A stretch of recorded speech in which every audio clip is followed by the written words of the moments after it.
Welcome to Crash Concepts, where the economy, energy, and the environment are explored. Up next, fresh ideas and insights into the factors that are driving the world and shaping your future. Presenting information you can't afford to live without, here's Chris Martenson.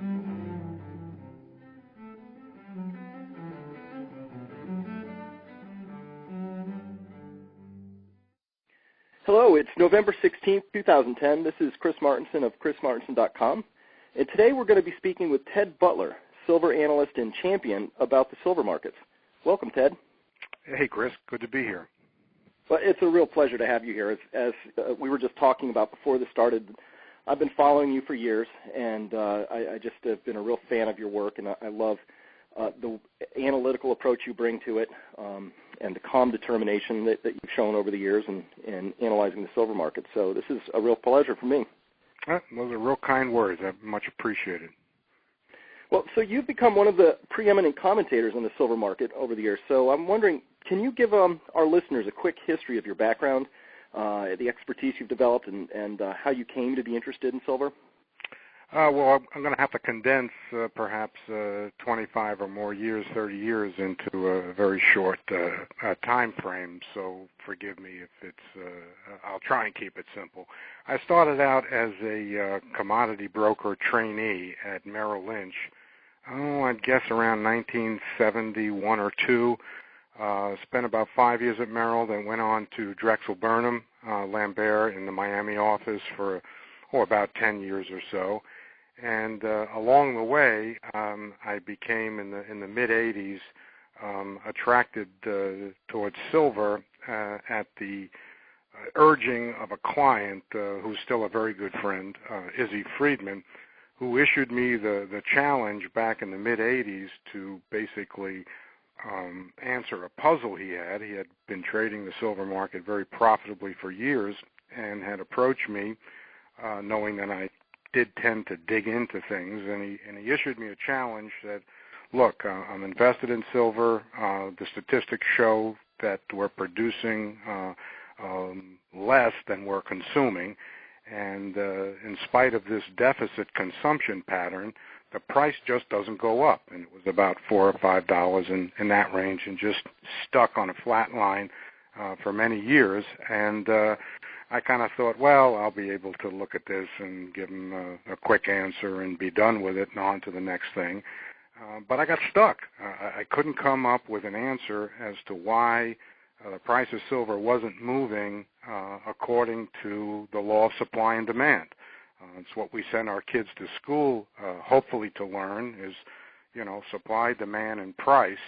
And the price basically serves as a fulcrum to balancing supply and demand, yet that wasn't happening in silver, and I didn't have the answer, and I kept looking, and fortunately, because of my background in futures for so many years at that time, one day it just dawned on me. It was a eureka moment, and it dawned on me that the open interest, the amount of contracts committed on the COMEX, the main silver exchange in the world, basically was out of line when you converted it to real-world supplies and did the same exercise for every other commodity that was traded.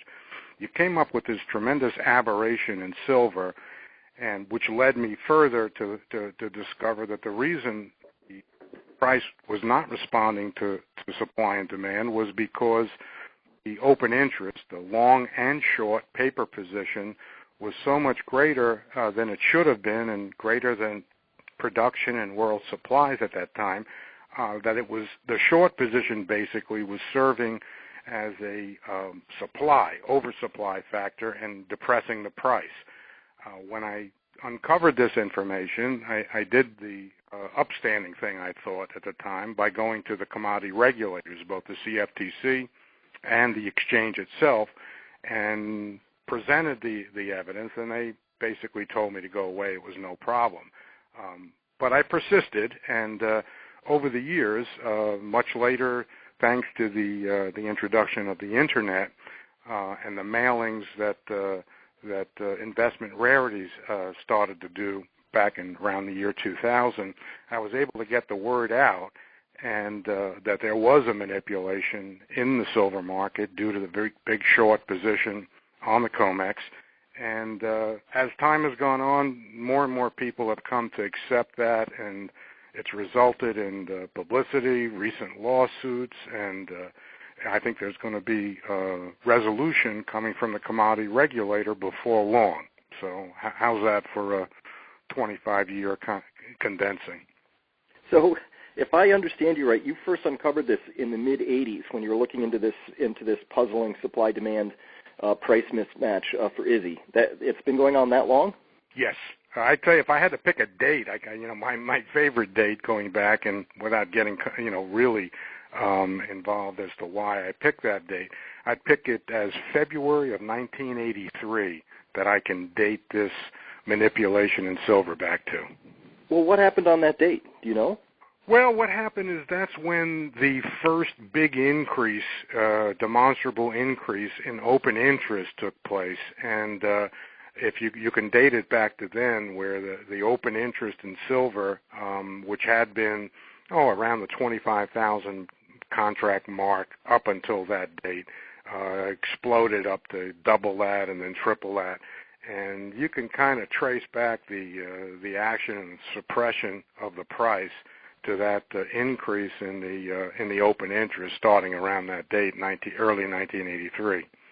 Wow, that's amazing. So I want to get into that in more detail in just a second. We've got some listeners I know who are not going to be all that familiar with silver markets, and so I would like to tap your expertise to set the stage for them a little bit.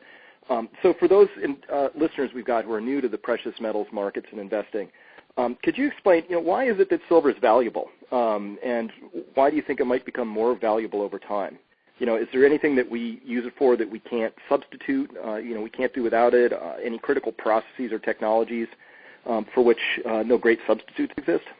Yeah, in a simple word, yeah.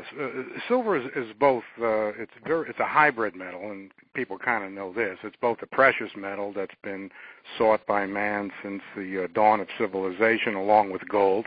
And over the last 100 or so years, we've discovered some magnificent applications and properties, chemical properties that silver contains. For instance, silver is the best conductor of electricity in the world. Silver is the best transfer agent for heat. Silver is the best reflector of light. Silver is one of the few substances that you can use in photography on a chemical basis. The other one is platinum, but since platinum is almost 100 times the price of silver, they're certainly not going to substitute silver with platinum in that process. Silver is a biocide that can kill viruses. So we use it from everything from lasers to every form of electronics has some silver in it. We use it for medical properties. We're even using it in socks and underwear now, because if you use some silver threads in materials close to the body that sweat, it kills the bacteria that causes bodily odor. So it's an indispensable, it's a miracle metal. The fact that it's been depressed, or I allege it's been depressed in price for so many years, has actually increased its consumption for all these varied products. And there's more applications industrial applications for silver than for any other metal combined. It's the only commodity, I think, that has more industrial applications and uses than silver is crude oil itself. So because of this widespread industrial applications that we can use silver for, we have just consumed the heck out of it, and that consumption was the explanation, and because of we were using more than we were producing, we had to draw down from existing world inventories and supplies, which had accumulated over hundreds and hundreds of years. Because of this consumption, and this is a shocker to most people, yet if you do your homework, you can basically verify whether it's true or not. Because we've had so much consumption for all these properties of silver, over the last 50 or 100 years that we've actually consumed silver inventories down to the point where there's actually less silver in bullion form in the world than there is gold.